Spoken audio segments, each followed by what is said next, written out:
পাহাড় পরিমাণও যদি ঋণের বোঝা হয়, আল্লাহ এটা পরিশোধের ব্যবস্থা করে দিবেন।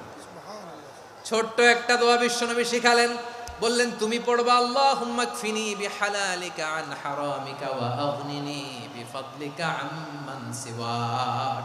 মুখস্থ আছে? হ্যাঁ আছে।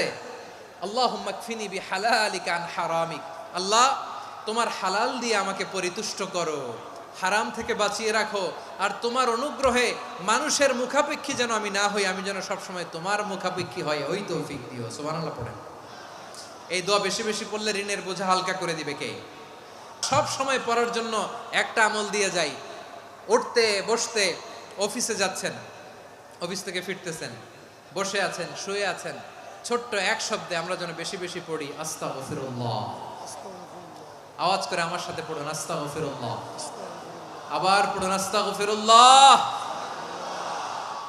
আল্লাহ রাসূল সাল্লাল্লাহু আলাইহি ওয়াসাল্লাম বলেন, মান লাজিমাল ইস্তিগফার, যে সব সময় এরকম ইস্তিগফারের সাথে লেগে থাকে, জাআলাল্লাহু লাহু মিন কুল্লি দিকিন মাখরাজা, আল্লাহ তাআলা তাকে কোনো বিপদে আটকান না, সে জীবনে আটকাবে না, যে কোনো বিপদে আল্লাহ তার রাস্তা বের করে দিবে।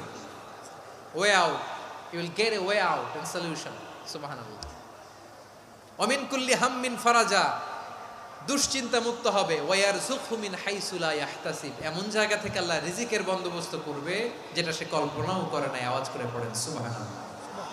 আমার প্রিয় ভাইরা, তাহলে পুরো আলোচনার সেন্ট্রাল থিম হচ্ছে আমাদের জীবনে বিপদ আসবে, কষ্ট আসবে, দুঃখ আসবে, কিন্তু বিপদে আপদে আমরা হাল ছেড়ে দিব না, হতাশ হব না।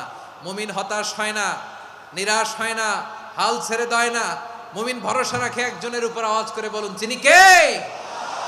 বিপদে পড়লে আমাদেরকে উদ্ধার করে কে?